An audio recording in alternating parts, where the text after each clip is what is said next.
Hello, and welcome to Research the News.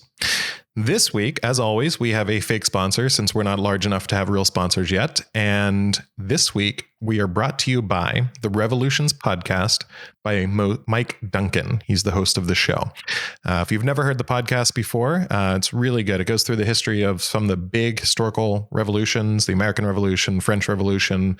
The last season is this season, and he's going through a 2-part series on the Russian Revolution. But also, he goes through some of the historical revolutions that are not as well known. The Haitian Revolution is one that I highly recommend. One of the great things about it is that I know that personally, when I look at his Twitter feed, Mike Duncan and I probably have very opposite political views. But those political views don't make it into the show. It's all about the historical side of it, which I really appreciate. So check it out. He's also the host of The History of Rome, if you listen to that. But revolutionspodcast.com.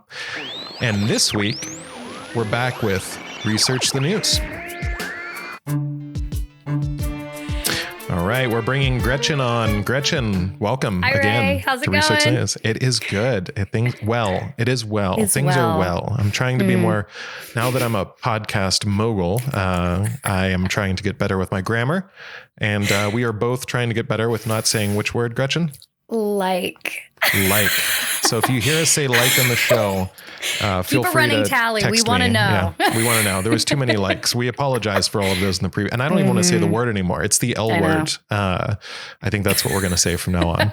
But last week we actually talked about bad decisions and the repercussions from them. And we started something new on the Facebook page for Research the News, facebook.com/Research the News. We're doing little clips. One of the things I really appreciated last week was hearing Gretchen's explanation about why when one woman comes forward, then it seems like a bunch tend to come afterwards when there's harassment allegations. And so I always was a little bit confused about that as to the reasoning behind it. And I think you summed it up really well. So thank you for that, Gretchen. Thank you. And check out our Facebook page for a clip on that. You can also check out researchthenews.com. That has a link to all of our former videos, our podcast links, and all kinds of other stuff, information about us. And it links to our Wikipedia page, which is researchthenews.org, which has episode notes, and every article we talk about today is posted there. So you can verify us because we are researching the news and you should be researching the news, and you can check all of these articles out.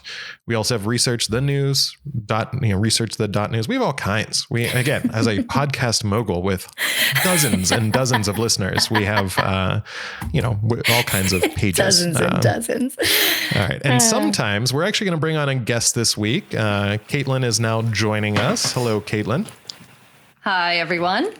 So some weeks we're going to have disagreements. And I actually have mentioned this before. I want to have more hardcore disagreements where we really get into some battles, but still in a loving way.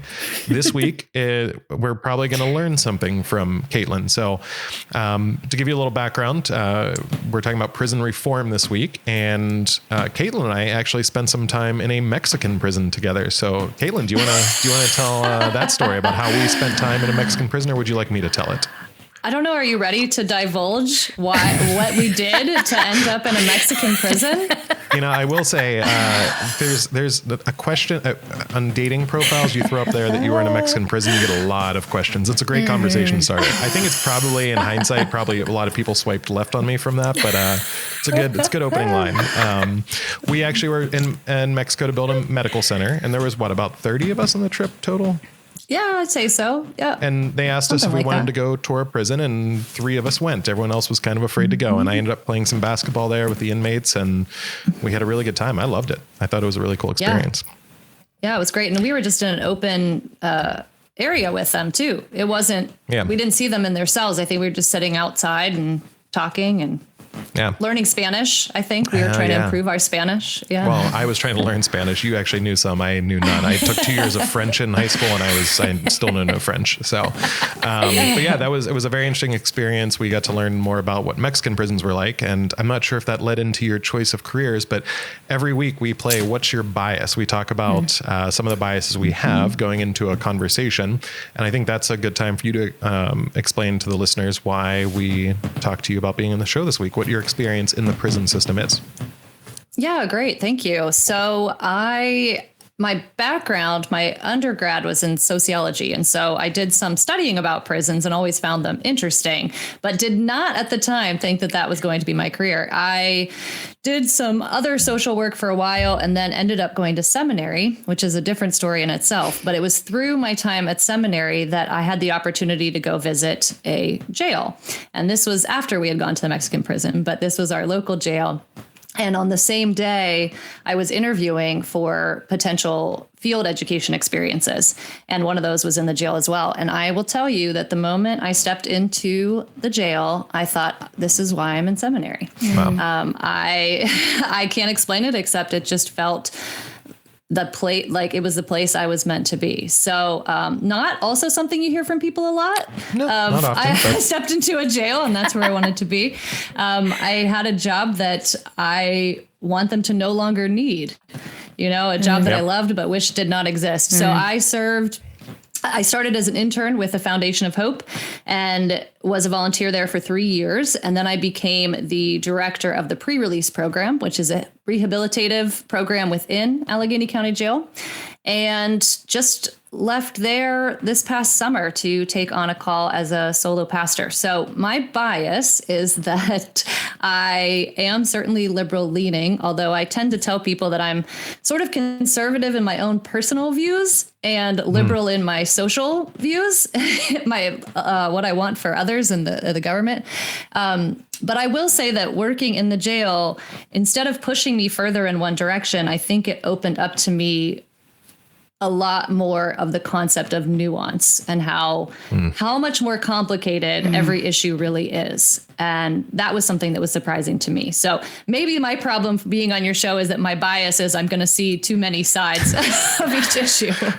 Well, I think this is a good episode to learn something. And I think going into my bias, I tend to be a conservative person when it comes to fiscal things. And when it comes to social things, I tend to be more libertarian. We've talked about this before. As long as you aren't bothering other people, I tend to want to be hands off. But I feel like the expectation when someone says they tend to be conservative is we want more people in prison and it's all the prisoner's fault. And so when I look at this specific issue, I take a conservative viewpoint on some things like the Constitution and how that's involved with prisons and why people are in prisons. I look at finances and how much money we're spending. And so I think if you looked from the scale of what people typically think are liberal or conservative, a lot of people just kind of ignore the issue in prisons. I think there are some solutions that we should be working towards. And although I do think there are some people that, maybe can't be rehabilitated, and that's sad for me to hear. I think there's some people that just are beyond it. I think there are way too many people in prisons to begin with. And we can talk about why that's happening and the history behind it. But I have some what I think are talking points for conservatives as to why people who are conservative and identify as conservative might want to get behind prison reform to help everyone. So that's my bias. Gretchen? I tend to live in the liberal place a lot across the board. And when I think about prison reform, I don't have a lot of people close to me that have been in prison. There's probably been a handful. I think my larger group base of friends and family are more wealthy. I don't have a lot of friends that are in poverty. Those that are, I think I've listened more to their friends, so and their experiences. So that has kind of informed my way of thinking in terms of mass incarceration. Their family members who have gone through the prison system and what it's been like. But personally, I don't have a lot of people in my personal life that have gone through it, and I think, especially where I grew up, a lot of us don't. And I'm really looking forward today just to learning more about it, and even just looking up stats and things that I wanted to find out, which will probably end up answering all my questions before I even have a chance to ask them while we talk. Lots of pressure on you, Caitlin. You have to actually not only no kidding. But I think teach us the about things it, that, even when we were kind of saying. pre-talking before you even came on, I was like, oh my gosh, she's totally answering my questions right now. I think I want my eyes to be further open. And I hope that that's how a lot of people will come into, looking about just things in general going forward. But I think this is something that really impacts people's lives on such a huge scale, and one little thing can just demolish someone's life. So, so I'm coming from that place. So, naturally I want people to have the best outcome that they could possibly have. Even if, like we were saying, they are not being able to be rehabilitated, but looking at even that, like, and what are the ways that we can exhaust that before we write somebody off. And I will say, so we're going to start out with some definitions. And I would just like to point out that I have learned everything I know about prison reform by the all-time great social justice leader, Kim Kardashian. So everything I say is coming from, no, I'm kidding. But there are a lot of articles, again, at researchthenews.org. It's our Wikipedia page, things that Gretchen had researched and things that I had researched. You can go there, and some of the stats will be saying we're not just pulling them out of the air. We actually have some reasoning as to where they came from. So check that out. Caitlin, I think a good start is to define jails versus prisons, because I think it's one of the basic things that a lot of people don't understand. And what is the difference between a jail and a prison? Yeah, absolutely. So you'll hear different terms, and sometimes they're used interchangeably, but typically jails are where you are going to go if you are arrested. So if you have an incident with a police officer, pulls you over, takes you in, you're going to go to the jail. Now, some people will not make it what they call upstairs. You just get released, don't actually get processed. But if you do get processed and stay in the facility, that is where you are going to wait until you have your court date, or until you plea out, or until you're able to post bail. So there are many things that can happen once you're in the jail, but you are not guilty for the most part, at least yet. I would say it's typically about 10 to 20% of people in jails that have been found guilty and are serving a sentence, which would be considered a county sentence. So all jails are run by counties. So the other main thing to know there is that they are all run differently. Every county has its own way of running its facility, and there's not really any consistency across the board on that. So if you're serving a county sentence, it's going to be less than 2 years. So people that are there typically are not there for more than 2 years. People that are waiting to be sentenced, many do plea out. That's what it's called when you say you're guilty and take some kind of plea deal. They are typically still there for about 3 months. It usually takes about 3 months to see a judge just to get to the plea. If you decide that you want to actually go to trial, it's going to take at least 6 months to be able to see a judge for trial, and it's going to take at least a year to see to have a trial by jury. And I say at least, but it's usually a lot longer than that. We had a guy who was in for 3 years before his trial even occurred, which is not how it is supposed to happen, but it does happen. So that's jails. And then the prisons are either state or federal. And sometimes they're called state correctional institutions or federal institutions. Those are run more consistently for the most part. Pennsylvania oversees all the state facilities. Federal oversees that. And that would be anywhere over 2 years. Where you go, though, is not necessarily based on where you're from. So somebody from Pittsburgh is not going to go to a prison that is close. They go based on numbers, type of offense, classification, all kinds of different things. And then we also have the federal immigration facilities, which are a whole different story. Well, there's a lot to unpack just from that, including I think something in the First Step Act tried to address the distance that was involved, but I was thinking that too. I think there's so much to unpack, but I want to start out by talking about something that's important to me. My definition is recidivism, and basically that is a person's relapse back into criminal behavior, and that most often references going back to jail for a new crime after you're released. So you get out of jail and then you go right back to prison, and that's something when you look at those rates, there are some countries who do it better than others. There are some cities and states and there are all kinds of different rates of recidivism. And I think that's an important number to drop down. And I will say something going back to something that Gretchen brought up. I know you had said, from a liberal perspective, like I want people to have the best outcomes. And I think that's something that just is, as someone who does tend to come from a conservative background, even times where people have messed up in the prison system, I think there are some people who did it on purpose. And we'll talk about some of those issues where people were using the prison system for their personal benefit. But I think there's an interesting story to look at Ben Franklin's one of my all-time favorite people in history, and he's a weird dude in some ways, and he's a really brilliant guy in others. But when you look at the first penitentiary in the U.S., it was Eastern State Penitentiary in Philadelphia, and it was the first time they had basically people confined individually, and it was basically solitary confinement every day. And you can actually still tour the prison, and they have even Halloween horrors there. But it's a really cool place to check out. But they call it a penitentiary because the Quaker view was do your penitence and learn and grow.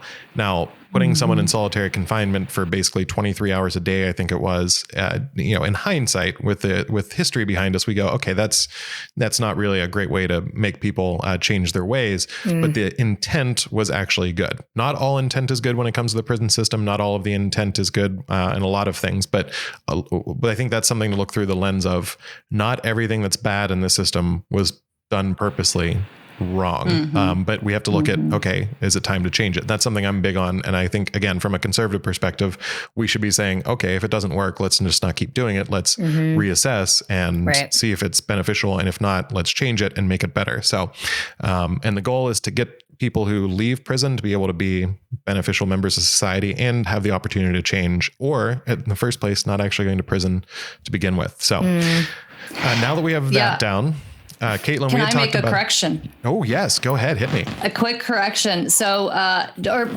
maybe more clarification, but when you talk about recidivism, I think it's important for people to know that does not necessarily mean that someone has gone back to criminal behavior.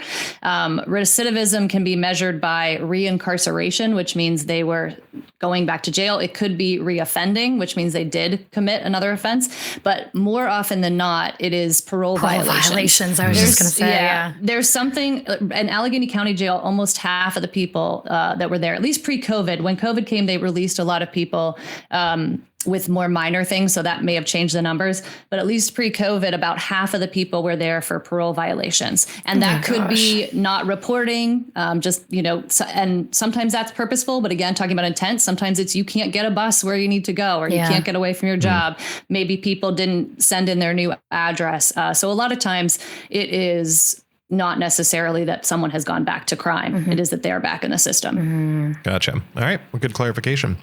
When we talked before the show, we went over some topics we thought would be interesting, and something you brought up, we talk about corporate prison system. And I actually want to talk more about that because I think it's something a lot of people just see prison as, here's a government institution that when you're bad, you go to it and you pay your crime and then you leave. That's not actually the case. They're not always run by the government. Do you know that? And I don't want to throw stats on you, but do you know like an estimate of how many prisons are actually run by states versus private institutions? So I did look that up, and I am just trying to find the number. So I know that that's changing because of Biden's recent executive order. He wants to phase out all federal contracts. It's going to take some time, but it said that about 77%. Oh, no, that's the increase. Hold on. Do you want me to play some music in the background? I can hum some waiting music, like elevator music. Yes, I should have put this. This tells people, not numbers of facilities. So basically, it's saying that it was about, and since 2000, they increased the use of private prison contracts by 77%. Okay. So that tells how much. I don't have the numbers of how many there are, but quite a few. And I do think it's also important to note that even prisons and jails that are not privately funded still use private dollars. It is a big industrial complex. So talk a little bit about that, because one of the things you brought up was the Starbucks aprons. And I feel like these are those little anecdotes from someone who's been in the clink, as Michael Scott would call it. But I feel like that's something that I wouldn't have known about Starbucks. And again, it goes back to intent. It looks good in the corporate paperwork. We're helping prisons by paying prisoners to make aprons. But tell me a little bit about what happens with the Starbucks aprons in a prison system. Yes. And I want to confirm that this Starbucks apron is an example I had that I saw in their stores years ago. So I cannot confirm that they still use it, but I do know many other groups I can tell you that definitely do something along these lines. Basically what it is that a company, if they purchase a lot of equipment, so for Starbucks, their aprons that their baristas wear, they can set up a contract with one of these private prisons where they are purchasing their aprons at very low cost that are made by inmates, and they sell it as a positive within their company. So when I saw it, it was on a pretty little brochure. This is how we help fight recidivism. We offer our aprons are made from prisoners who are going through a program to learn job training. What is not shared is that those inmates are making sometimes as low as just a few cents an hour. Sometimes it's just, at best, it's usually a couple dollars an hour, if that. For some places, you work to get better food. In Allegheny County Jail, our workers get a different housing unit and they get extra food trays. So that's about it. You're not getting money. And then the other problem with that is that these private prisons are run like businesses. And so in order to meet their demands, they need to have workers. And so there is no incentive for them to be rehabilitating people. They want more people, and they will sell that, in their languages online. They'll say, we're hoping to increase beds by 20,000 in 2022 and use that language. But those beds mean people. We are hoping to put more people into our facilities so that we can increase our profits, essentially. Yeah. And what's really shocking is how many companies do this. And when I first learned that, the big names that you hear are CCA and GEO. So you can look up the GEO group or CCA, which is, I think it's something of America. I can't remember now, but CCA and GEO. And you would be shocked by how many people use them. McDonald's, Chevron, Exxon, banks that you've heard of. Blue Cross and Blue Shield has used things for them. Pretty much any major company that you can think of, you would probably find Fruit of the Loom, AT&T, Mary Kay, well, that makes Quaker sense. Oats. There's just all kinds. Mary Kay, I feel like they're part of the whole pyramid scheme thing. So it seems like they would be the perfect culprit for being involved like, in this. Somebody we don't have to pay. Yeah. Right. Well, I think one of the things that's interesting to me. So if you look at this, so I love the Constitution and the history of it. And there's a great podcast that's also linked on the website called Constitutional from the Washington Post.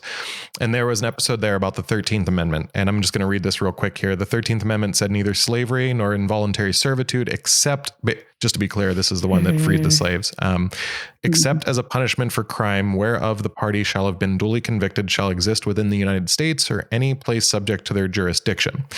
And so basically that's saying no slaves unless you've been incarcerated and convicted.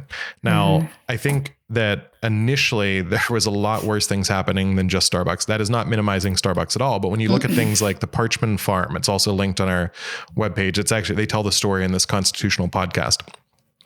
Parchman Farm was basically a plantation that once the 13th Amendment was ratified, started using convict lease systems. So they would lease convicts, bring them to a plantation, make them pick cotton, give them whatever food that they would have had if they were slaves, and kept people there. Now, it did expand beyond just Black Americans. Eventually, when they started running low, they started adding white Americans as well. But there were often people who, were accused of minor crimes and thrown in here because the government was not losing money by having convicts, but they were gaining money by sending them to plantations. So it was really, it was a way to get around it.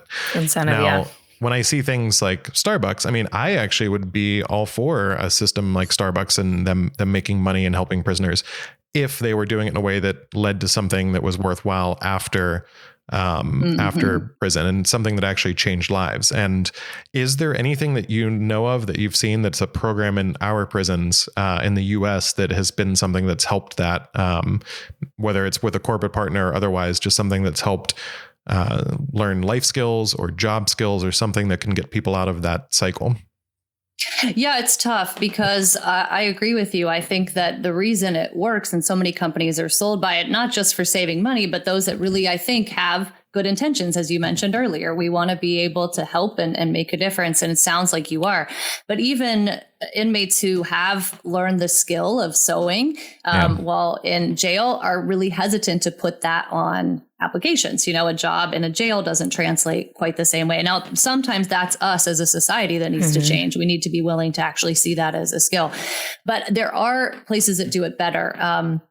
In Allegheny County Jail, part of their reentry program works with what they call the machine shop, and they work with a organization that teaches machining. And so that is something where they can actually get certified and actually get well-paying jobs. So, we knew some people that went through the facility, and when they got out, they were making more than they had ever made, and those are the kind of things that I think work. Often, though, that is nonprofit organizations that are doing that. I'm sure it could happen with private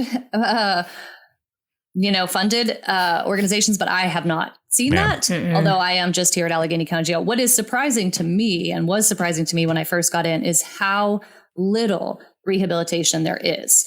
I had the wrong assumption. You go into a prison and people are hopefully doing things to try to make them change, learn some good skills, learn whatever. And in Allegheny County Jail, when I started, really the only program was the Foundation of Hope, which had one designated pod out of 32. A pod is a housing unit. So out of 32, there was one that was meant to be helping rehabilitate people, and another that was for drug and alcohol. We now have 4, because there's a veterans pod and there's also the reentry program. But 4 out of 32 is still a pretty bad number.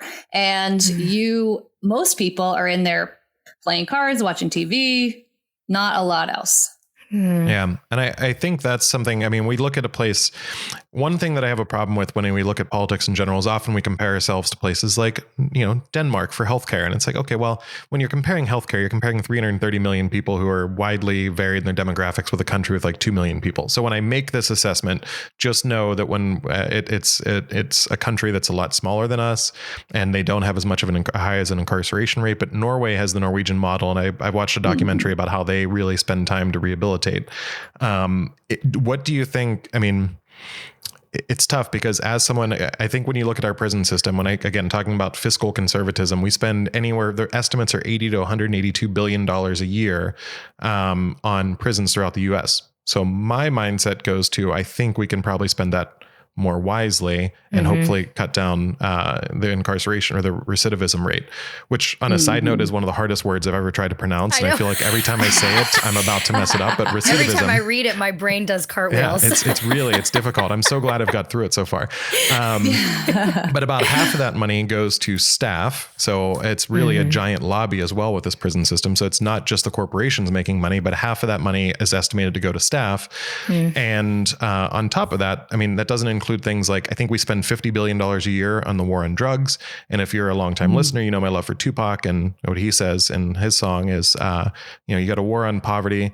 Instead of a war on poverty, you have a war on drugs so the police can bother me. And I feel like we've been spending $50 billion a year for 30, 40 years now on the war on drugs. And again, it's one of those things that initially it had good intent. Let's get drugs off the street. But clearly it's become now this whole giant, like most government things, becomes a giant ball of money that just keeps getting thrown at a problem and not really solving it. So all of that being said, I think from a conservative standpoint here, I think if you talk often about not liking public welfare and healthcare, I don't think lock them up should be a rallying cry. And I think we should be kind of switching back to how do we help people avoid prison, and how do we help people once they're in prison? So what I'm asking you, Caitlin, with that intro is what can we do as a, it's all on you. I told you there's high pressure. We have such great expectations for you. If there was something, and we talk at the end of every episode about something we can do moving forward, but do you have what have you seen that's worked well, even from those nonprofit organizations where you've seen some kind of benefit? What would be something that if you were president of the prison systems, all of them, and you could do whatever you wanted, what would be your first move to try to change something? You don't know how much of a dream that is, Ray. My coworkers and I would frequently say, well, if we ran the place, and no disrespect to those who run our county jail. I will say that in Allegheny County, they have made huge strides, even in the time that I was there. And some things that I think have worked is the dedicated court systems. So they set up mental health court, a veterans court, what they call Pride Court, which deals primarily with sex workers. They have dual diagnosis, which is people with mental health and addiction issues. And those really do make a difference, because what happens is when people go before courts that are set up to their needs, so a veteran is going to go before a judge that understands what the veteran's needs are. And instead of saying you're going to be sentenced for 2 years, they'll say, okay, we're going to have you go through this counseling at the VA. We're going to make sure that you do have to report, but that we're going to have someone with you who can help you find the employment that you need, so forth. So specialized courts, I think, are a big deal. I also think that we need to, it's really one of those issues that you have to hit at all sides. So I will take my bias here and plug my old foundation, because I do think that they are, not only think it is true, they are pretty much the agency in Pittsburgh to deal with rehabilitation and just any kind of jail prison ministry. So Foundation of Hope does a lot of great work, but I think why they are so impactful is because they are working in the jails and they are working after people leave. And they're also working with a new program called Diversion, which has been around just for a couple years, but is really exciting. And what that is doing is looking for alternatives to incarceration in the first place. Because what you mentioned, wonderful. Oh my gosh. Yeah. What you mentioned, Ray, is so true, that the war on drugs really just completely changed our prison system hugely. And even if you look at a cost, if you want to take it from the conservative point of view, if I found a statistic that if only 10% of drug addicted offenders got drug rehab instead of jail time, the criminal justice system would save $4.8 billion. If 40% of addicted offenders, it rises to 12.9. And 2/3 of people that are incarcerated are there for some sort of addiction issue, whether they're selling narcotics or it's their addiction that led them to whatever crime it was, whether it's assault or robbery or prostitution. It really is behind a lot of the behaviors that you would see in the criminal justice field. So that is a huge thing. I think that we really have to target, what are we trying to do? Are we just trying to lock people away? Because that doesn't last forever either. People get released and there are neighbors. There are people that we go to work with, that we see in schools. And so do we actually want people to have an opportunity to grow and change and address the things that have gone on for them? And then it's how we perceive people in society when they have been incarcerated in their past. That is another huge thing. There is so much shame and there is so many barriers for people that are coming out of incarceration.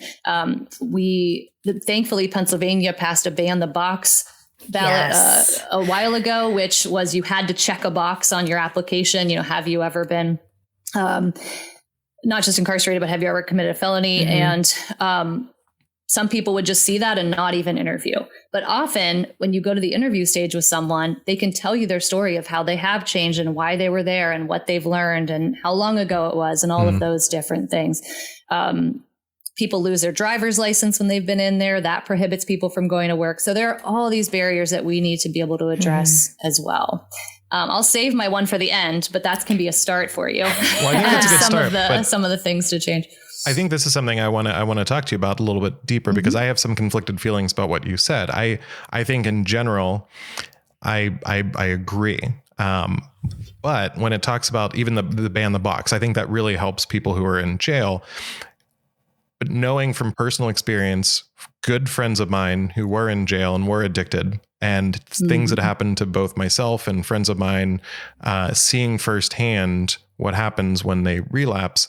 I've had family members that have gone through this. And so it's tough, because I think there are a lot of people who wouldn't get an opportunity because they were in jail and they deserve it. And at the same time, as an employer, I have a small business, and every employee, it costs a lot of money to hire and get them up to speed. And it's something that it's a tough line. So how do you balance?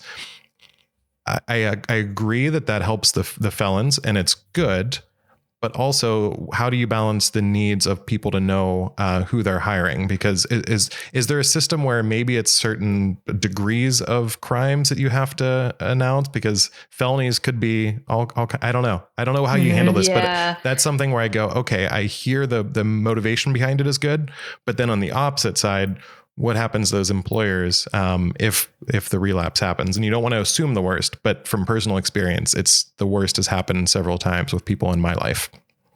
Yeah, I completely understand that too, because being in the system and knowing and loving a great number of people who are in the system, I saw wonderful success. And I also saw some heartbreaking things where people did not end up succeeding the way that we hoped, or, even hurt themselves or others. And that is a tough challenge because there's so much going on in someone's life when they're leaving. For a lot of people that are in jail, they have mental health issues that they really need to address, that they don't have relationships that we have to rely on to build social skills, that kind of thing. But my question for you, it doesn't answer your question really, but it's a pushback to your question. It's a good politician move. We're answering a question with a question. I like it. Yeah. Is how do you know with anyone what you're answering, who you are hiring? I mean, you are judging based on an interview and a piece of paper. And some people have had years of education to be able to sell themselves as a good employee, but that person could rob your company of all kinds of money, it's really hard to say. And so I think that delves into a bigger issue of how do we better understand each other? How do we do tests to see what we really need? Maybe we need to change our interview system in some ways also, because there are things that we don't have to divulge. You might not ask, you couldn't ask in an interview, are you on psychiatric medication, and I'm not saying that's a bad thing. I can even tell you I am, I think that can be a good thing, but it also could be a sign of something that might come up in the workplace that could be difficult to handle. True. And I will address that directly instead of asking you a question back. I'm trying very hard to answer directly. I think that's one of the things where I think there's some bias there because, again, I have had family members and I've had good friends. And when I say good friends, I'm not talking about tertiary friends that are in my circle. Specific instances with very good friends that really hurt because people in general, I don't like when people lie to me. That's a big thing for me personally. And seeing someone that you put a lot of hope and faith into, that forget about a work situation, even a personal situation, that's where it gets a little tricky for me, where it's tough. And I think that's something where I think one of the things in the show we want to do is recognizing the legitimacy of the other side. And I think that is something where there's got to be some discussion on that. I think most people can get behind, we want less people in prisons. Depending on, people may disagree on how you get to less people in prisons, but the end result of having less people in prisons would be good for everyone. And I think one of the things you brought up though, in your question to my question, the whole mentorship part of it, I think that's a big thing where, there are programs out there. One of the people I had interactions with was going through NA and AA after they got out. I didn't know initially that they were actually in jail when I became friends with them. But as I got to know them better, they told me more about their past, and then things just kind of went downhill. But there were those support systems there, but something happens, there's a trigger, and it just goes off a cliff. And I think that's something where there's a bigger discussion there about what that actually means. And I think that's one of the things I get frustrated about in politics is when people are either saying, you got to have it on there and we're not going to hire those felons and they're never going to change. And that's one mindset. And the other mindset is I want the best for everyone and I want to think the best of everyone, but not everyone is going to make those wise choices. And that just goes back. I worked in the inner city for a while with kids who came from pretty difficult backgrounds. And I had so much, I've talked about this before, but so much patience for the kids who messed up, but were trying to get better. And I had like no patience for the kids who were just trying to pull one over on me. And unfortunately, especially when it comes to addiction, it's really hard to distinguish who's pulling one over because some people who are pulling one over on you, personal experience, do a really good job of pulling them over on you. So no, that's 100. Go ahead. Good. No, I'm breaking the rules of Research the News. I interrupted you. I apologize. Right. No interruptions without correction. So, and I actually stopped. Sometimes that's one of my tics. Not only, I think I've stopped saying like now, but anytime there's silence, instead of saying like, I'm just going to start something new. So it's good you interrupted me or else I would have went on another side tangent. So, Gretchen, do you have any, now you heard both of our sides here. I was thinking whenever you guys were discussing that, and I understand both sides of this. I understand the thought of the, independent, business worker or business owner that's trying to hire their employees and wanting to make sure that they have the right employees. One of the things that I had read about was expungement of their, crimes after a certain period of time. So 7 years or 10 years down the road, unfortunately, that doesn't help them right when they get out. And that's the really crappy part, but it could help them in the future. So if they're doing a really good job, and I think a lot of there's a lot of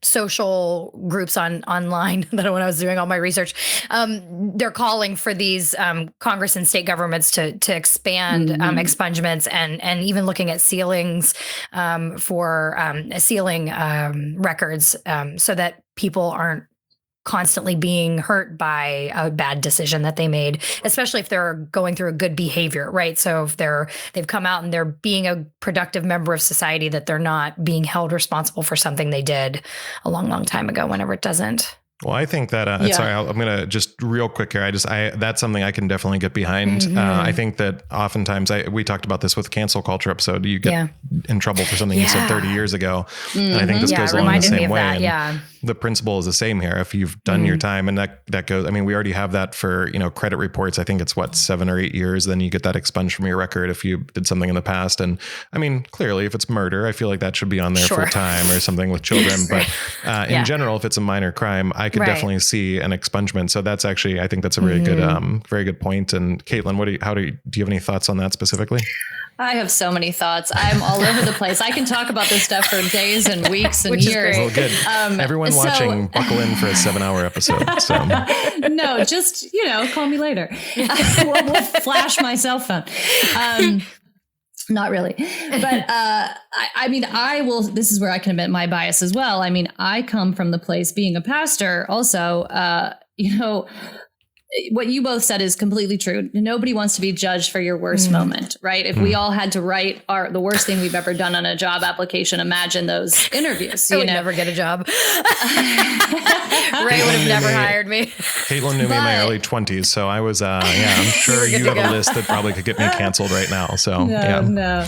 But I think it goes even beyond that because, you've said as a caveat, Ray, well, what if they've committed murder? Then it's different. Or some of the worst cases, when I worked in the jail, I was working with people that were sex offenders that had committed murder. I mean, we worked with people no matter what their crime was. And the reason for that and where I come from is we are all human beings and we all have within us the capability to have done any of these same things. And if any of us think that we are above that, we're just wrong. We have had different experiences and different lives, and we have not been put into that situation. Someone once said something that I love. They said, well, if I were you, I would have done, how we tend to say, if I were you, I would have done it this way. Right. But you know what? If you were me, you would have done exactly what I did because you'd be me. Yeah. That's actually perfect. I love thinking that because, we really cannot say for other people. And so from the pastoral perspective, I think we're all broken and we all deserve to have another chance. I deeply believe in second chances, third chances, 25th chances, Lord knows I've been given them.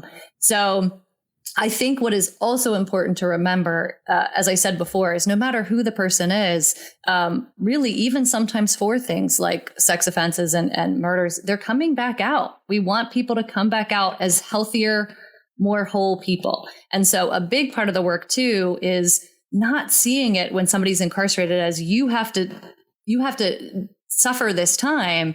It is how can we convince you during this time that your life matters and that we can help you have that desire to love and be loved and do something, positive in this world and heal from the past that you've had as well. Yeah. A former student of mine. Oh, sorry. Go ahead, Gretchen. I'm going to say, because I thought whenever you were talking about mental health for inmates, a former student of mine, she was a dancer and theater student when I taught her in college. She ended up going to grad school for drama therapy and movement therapy. And so she works with incarcerated individuals. She also works in Chicago in the cancer ward for the children's ward. But she told me amazing stories about being in the jail and working with individuals. And I was just wondering if you could talk about anything that you've seen kind of that was working in the jails that you were in, or even programs that you could see being beneficial while they're incarcerated. Absolutely. And I will tell you that in terms of inmates and wanting programs, I mean, almost across the board, people want it. Again, I would say it's probably like maybe 10% of people who are incarcerated are just they're still fully in that criminal life. They really don't want to have something different. But other people, they're in there. I heard all the time, I'd interview people to come to our program, and stories from, I just want to be a better parent. I want to learn something new. I need to get some more education, whatever it is. And so whenever we brought any program in, people just ate it up. I mean, so we didn't have dance, but we did have yoga. Oh, great. Which was really powerful. Yeah. We also had a lot of meditation, and there's a lot of studies about how powerful meditation can be for people incarcerated. We did have art therapy. We had all kinds of different things. So I think it depends on the person and what they're drawn to in terms of what works, quote unquote works. And I think that's what makes the system so difficult, because like all of us humans, we all have different specific needs. And so there's not always that, this is the exact formula. The work is hard because it is complicated work. We really need to be looking again in that holistic kind of view, which I think that programs like the diversion program do. They're saying somebody's would normally be arrested for this crime, but what's behind that? What is the reason that led them to this? Now let's target some of those behaviors or put in some supports that can actually affect this individual. That's not just a cookie cutter thing. Yeah. Are those similar things that a lot of local jurisdictions are trying to get? What are they called? Bench cards, where for judges, so that they can ask specific questions when sentencing, so that they're able to adequately look at the person that's sitting in front of them and not just have like mandatory, like mandatory minimum. This is what you do for this crime. Right. Have you heard anything about those or? So I actually haven't. So you stumped me there. I believe you that it exists, but I've just not heard about bench cards. Yeah. It was an interesting concept to me, because I thought, it's like how are judges supposed to like look at this person and not treat them all the same, especially when you're looking at smaller areas. I lived in Morgantown, West Virginia, and it's very, very small. So, I mean, it's even a big city for West Virginia, but it was very small. I think there was probably only a handful of judges for the area. So when they're dealing with people coming in front of them and they are cookie cutter offenses, but you're looking at the person rather. And when you were talking about that, I was like, this is amazing. And I thought, and then I remembered the bench cards, and I didn't know if it was a thing that you were aware of. I may just not have heard the term. I mean, that's another one where what it was called. I'm almost positive. Well, it might be. It completely could be. But that's another thing that can be a little bit challenging, because yes, we want to be able to have people tailored to their specific situation. However, when you give it completely to subjectivity of judges, what can also happen is some judges are extremely lenient. Some are extremely non-lenient. They actually did studies where they looked at sentencing before judges went to lunch and after judges had eaten lunch, and much harsher sentences when they were approaching their lunchtime. Wow. That makes total much sense. More lenient right after lunch. So it is a careful path I to didn't even think about something like that, because you think you get hangry, and then you start taking it out on people. My ex-husband does that. Well, I think that leads into something else that we had talked about before, and I did a little research on, and I think I'm going to go back to the Constitution. There's a Sixth Amendment, and in the Sixth Amendment, it talks about our right to trials, and it starts out with, in all criminal prosecutions, the accused shall enjoy the right to a speedy and public trial. And I got to say, I got to couch this with this week, I think because we were coming up on this episode, I had a dream that I was in prison. It was horrifying. I don't have bad dreams. And I woke up like I was in a prison cell. I didn't have any contact. I think it was, I don't know how long I was actually there in my dream, but it was terrible. And I woke up and actually affected by it. And when I think about what you're saying with people being in jail for 3 years awaiting trial, I looked up some numbers about the average time people are in jail. And one of the things that's tricky for me is it says specifically we need a speedy trial, but it doesn't say how long that is. And now I couldn't find new numbers. We talked about this, but Bureau of Justice Statistics in 2000, those numbers were about 6 months for the date of arrest to felony conviction. And jury cases were 9 months as an average time. So that could go a lot longer. And when I think about myself, I mean, growing up, I didn't grow up with a lot of money. And even though I would be able to afford a lawyer now or afford bail and hopefully be able to get out, depending on, of course, what crime I did, it's still something where I even think about the money that I made. And I think when you grow up poor, you kind of grow up with a mentality of someone who grew up in the Great Depression, where you have money, you're like, I'm afraid to spend it. Like that's me. I still shop at Aldi, which you could tell by our sponsorship last week. I love deals. And so the thought of giving that's where we all agree. Yeah, 100%. And for my company, I have to pay lawyers, and I hate paying them because we're paying them $300 an hour to do basic stuff that we could probably all do ourselves. And so the thought of trying to find a good attorney is tough. And also we say that we're going to provide an attorney, but usually those aren't great attorneys. And if you look at the amount of money that's been spent on attorneys for public defenders, that's been going down over the years.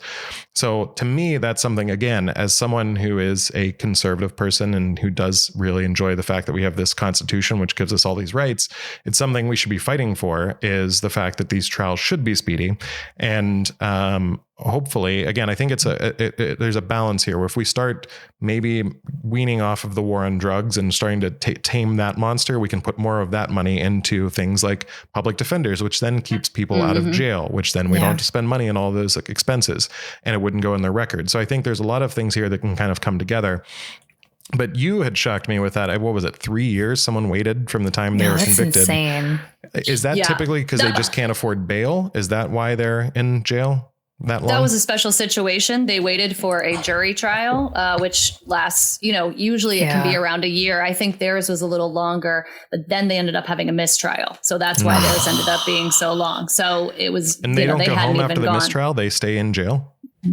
I feel like, that's where it's like totally shocking to me that there's not some kind of program that would help. I feel like that's something we should all know, but that's shocking to me. I thought you went home. That is shocking. And then the other thing, came back later. The other thing you should know, and I want to share 2 stories about this, but the other thing you should know is if you go to jail and you're found not guilty, you are still going to face a lot of the same challenges. We had a guy who waited for a judge trial. So he was in for 8 months and found not guilty. It was actually a self-defense situation. He's a big guy, and he had somebody come up to mug him at night, and he happened to have a knife on him. And so when this guy was trying to rob him and hurt him, he ended up stabbing this guy, not killing him, but hurting the other guy. So he ended up being found not guilty. It was self-defense, but he lost his job during that time. He lost his house. The county doesn't say, we're so sorry that we took this time from you. Here's some money. No, people, especially why so many people plea and take the plea after 3 months is because they have a family to support on the outside. Not only are they missing out on their own income, but they have people who are depending on them, and they have to pay for some things in jail. That's another surprising thing that I didn't know. You get soap when you're in the county jail, but you don't get toothpaste, you don't get shampoo, you don't get conditioner, you don't get lotion. You do get feminine products. You do get razors that you have to share and check out, but anything you want, envelopes that you send home, that all adds up. So a lot of people leave jail owing money and it stays on your system. So if you come back in, you owe that money and they'll take that off your books if people put money in there. So there's a lot of reasons. And it can really mess people up. I know we're low on time, so I'll just say I have a very, very quick story of a guy that was in for a year, was found not guilty. And the reason he was found not guilty was it was a string of robberies, and the guy committed another one while he was incarcerated. So they knew it wasn't him. Yeah. He ended up suing the county and he lost. Wow. And it ended up triggering back some of his addiction issues. And he got in a terrible car accident and actually suffered some brain damage. And he's a completely different person now. And so those are the kind of things that can happen that I don't think we think through. No. But of that line, right, I mean, cash bail is the issue here. It's that people have to stay in jail. For me, if I got arrested, I could wait at home. You don't post your whole bond, but you can post a percentage, or you can have a bail bondsman, whatever. And hopefully found not guilty and it didn't change my life, but for people who have to be in there 3 months, that can change your life. Right. I mean, 3 months without a paycheck for a lot of people would just, that alone would change your life. We all kind of understand that because of COVID. It's like, could you imagine having to deal with that? That's crazy. There was, so the First Step Act happened. It was finally some kind of prison reform bill that passed. I'm correct me if I'm wrong. I thought there were some things in there about feminine products. I thought there were some things in there about the distance from where you were incarcerated from where you were, where you live. What are your thoughts on the First Step Act? And was it, I know it's the first step, but was it something that made a positive impact, or was it more politician speak where it sounded good, but wasn't very impactful?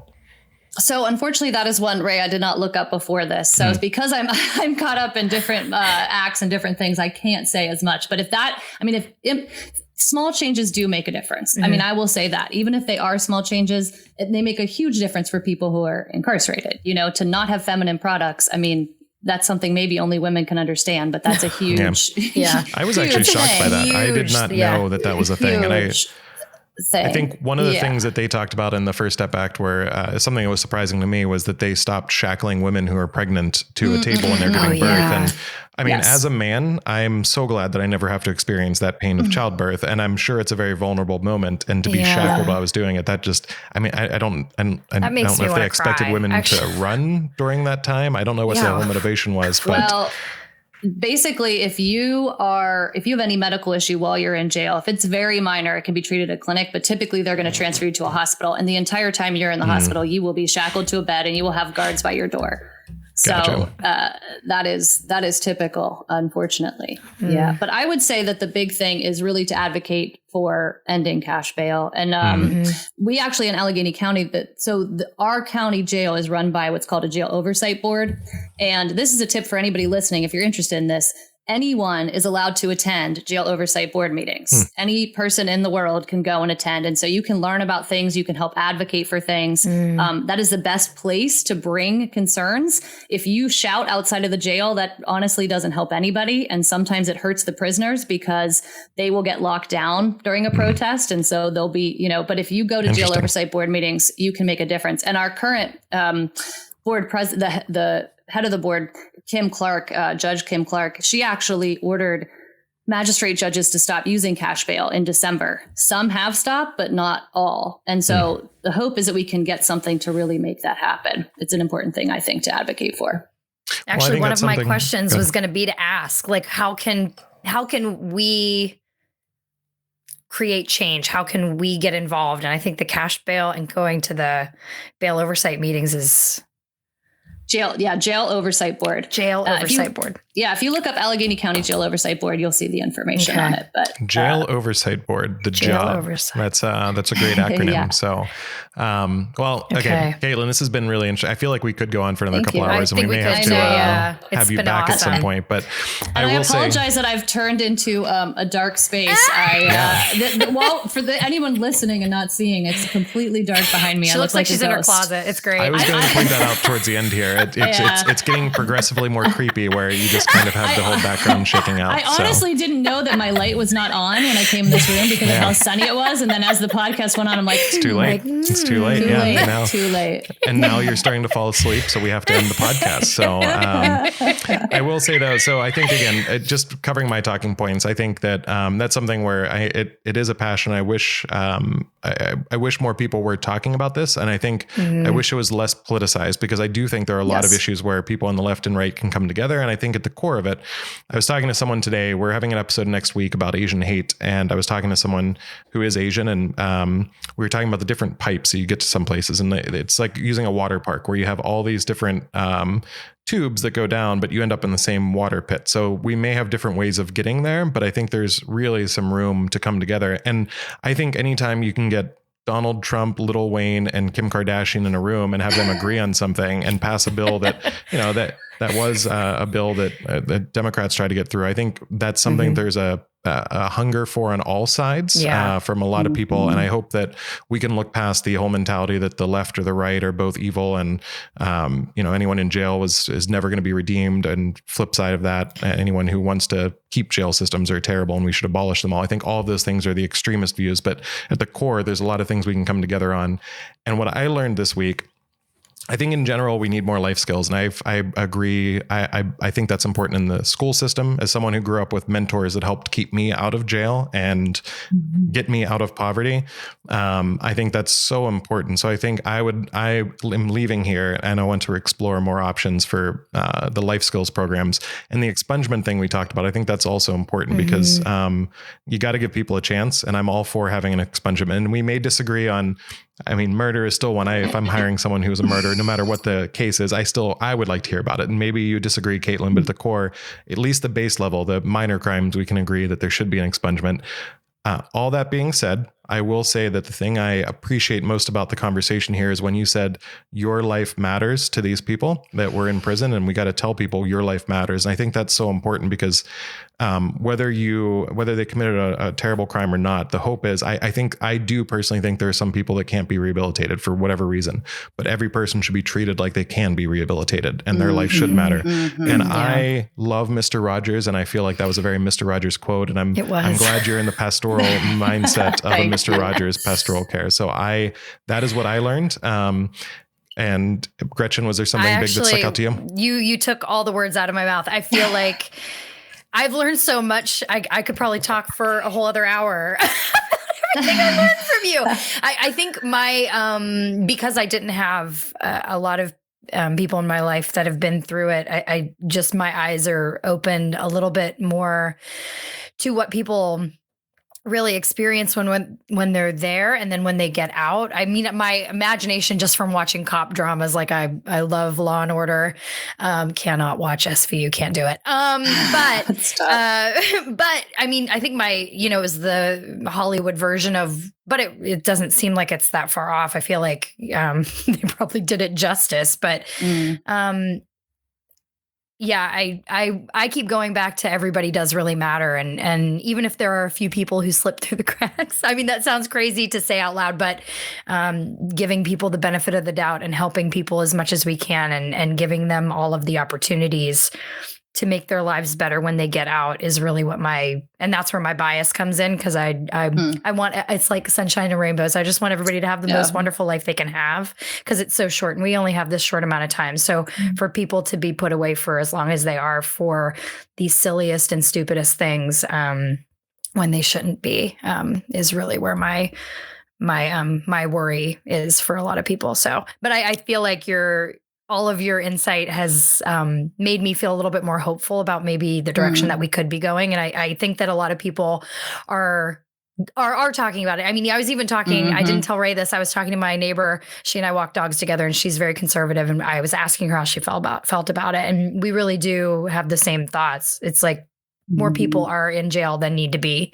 And how can we fix that?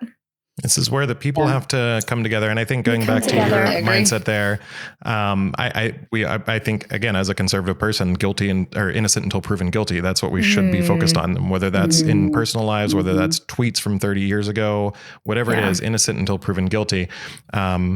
I will say, though, there is something to be said about Dwight Schrute's motto of, I would rather 1,000 men be in prison for crimes they didn't commit than one free man or one man go free for a crime he did commit. So I think if we want to go there, Dwight Schrute, I don't know. That, Dwight. You were converting me, Caitlin, but I think I'm actually going back to the Dwight Schrute route. Like, let's get 1,000 innocent people in jail just so that one person doesn't go free. I wish I had the perfect Leslie Knope quote to interact that with, because she's my hero. Yep. I did not know you were a Parks and Rec fan, but at some point, I love that show. And I realized that her feminism from not even 10 years ago would not go over well with feminism today. So I think there'd be an episode to have with The Office or Parks and Rec and talking through it. So maybe we'll bring it back on for that. Sounds good. Caitlin, is there anything I mean, you were doing most of the teaching here, but did anything stick out to you from things that we said that made sense, or were you just teaching us? I think everything made sense. I mean, I think that you guys truly could have pushed so much more. I mean, there are people that really do believe that punishment is necessary. And, I didn't hear that from either of you. Actually, I was going to say the whole thing of don't do the crime if you can't do the time. And I'm like, that is one of the most horrible things. Yeah, we didn't even get into that. And I think that goes to what you were saying, Gretchen, that people are understanding this issue better than they did 20 years ago, even 10 years ago. And so my encouragement, if I can leave with that, is just continue learning, continue exploring, and try to meet people. I mean, if you have any possibility, you said you love mentoring, Ray, if you can mentor with a program like Foundation of Hope or Amachi Pittsburgh or whatever it is that you care about, if you can read to somebody in jail, go do a dance program with somebody. I mean, that is where your eyes will open to just people as they are. And that's how we change, I think. I love it. It's wonderful. We're doing a new wrap up here before we close everything down. I'm just going to talk. So we've been focused mostly on the positives, but I wanted to go over two things I saw in the news this week. And this is away from prison reform, but we want to, as the title says, we want to research the news and hold people accountable. And there was something, I'm bringing up one from each side to be fair and balanced. I tend to look at Twitter now, and Twitter has become, anytime you see someone who has a conservative or Republican interest, when you read the Twitter trending topics, it's usually they've done something racist or they're terrible or they should be canceled. And so I saw Steven Crowder. If you're not familiar with him, he actually had some very interesting things about if you see those memes about change my mind, I believe this, change my mind.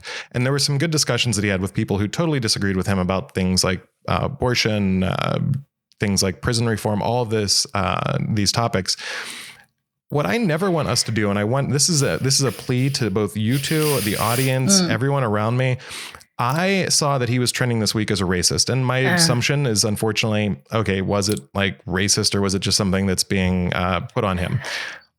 He basically went on. They were talking about the farm bill that was passed to help black farmers. And I'm not even, I'm terrible at accents, and I'm not even going to repeat it. It was disgusting what he was saying about black farmers. Absolutely disgusting.